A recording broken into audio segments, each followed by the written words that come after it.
cream cheese frosting na 3 ingredients lang, sobrang stable at hindi sobrang tamis. Ito talaga yung hinahanap nating lahat. So ito, inumpisa na natin. Cream ko lang yung cream cheese at nilagay ko sa isang bowl for later use. Ilagay mo muna siya sa ref habang nagwi-whip ka. And now, we will use 1 cup of magic whisk. Talaga yung magic dito sa frosting na to eh. And i-whip lang natin siya according to package instructions. Ibig sabihin, tatanggalin mo lang. Ayon dun sa package, tatanggalin mo lang yung pagiging thick niya. So, i-whip mo siya para magkaroon siya ng air. At pagkatapos, lalagyan mo na siya ng water. Sobrang important na sa whipping process, nagsa-scrape down ka para sigurado ka na walang buo-buo pa na magic whisk na nakakapit sa gilid ng bowl mo. Ito na nga ang ating super cold water. Naglagay lang ako ng half a cup. Pero kung gusto mo naman ng mas thick pa siya, 1/3 cup lang ang ilagay mo.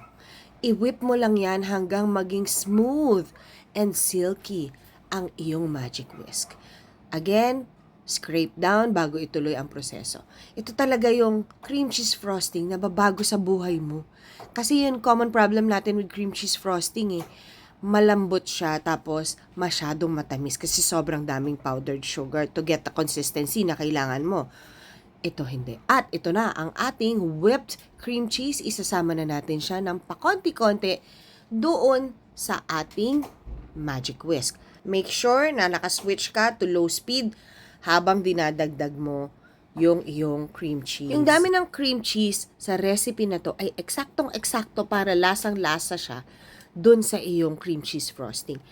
Pero pwede mo naman siyang bawasan kung medyo tipid mode ka. Or pwede mo naman din siyang dagdagan kung gusto mo ng mas creamy na frosting. Ang frosting na to ay pwede sa iyong mga red velvet cakes, pwede rin siya sa red velvet whoopies, or pwede mo siyang ipalaman sa 2 red velvet crinkles. Pwede rin siya sa pangmalakasang carrot cake. Nasa sayo kung saan mo yan gustong gamitin. Basta masarap to.